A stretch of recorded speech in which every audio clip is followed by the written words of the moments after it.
So one half of Key and Peele wants to scare you with racism, white privilege, and hypnosis as a young black man spends a weekend hanging out with his new white girlfriend's family. And it's awesome. Like, really awesome.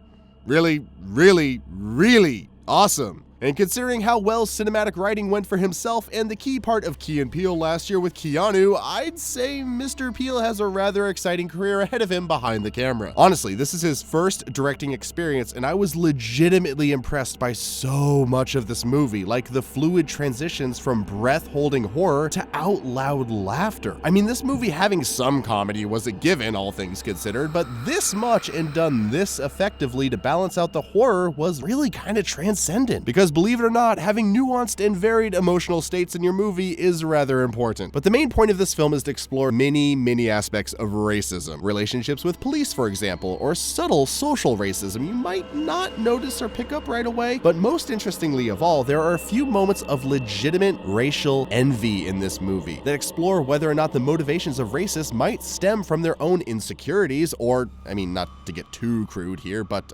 personal inadequacies. And the movie's not even subtle about it either. This is a film about white people using their wealth, social success, and mostly literal power to take advantage of black people. But setting aside political and racial themes I do agree with, this is a very well-crafted film. Seeing that this is a movie about hypnosis, its use of light and sounds were subtly genius. Every sound or silent moment hangs heavy on the watcher, resonating long after they've passed, while the lighting is warm yet foreboding and haunting, and the darkness is almost oppressive. And by the way, I'm sorry if I'm talking about the technical stuff a little too much, but I really don't want to go into characters and stories for fear of spoilers. But you should probably go see Get Out. Whether you like horror movies or just movies in general, or appreciate genres being used to cleverly address social commentary, look, this movie's smart is what I'm trying to say here. So let's make its opening weekend a rousing success. Oh, and one more thing, I'm going to give this movie a pass on showing things in the trailer that didn't make it into the final movie, not because of how much I loved the movie, but because this is a psychological thriller with trippy imagery in a trailer that was meant to be too much to truly take in without having seen the movie. So it was a perfect playground to mess with the audience's expectations.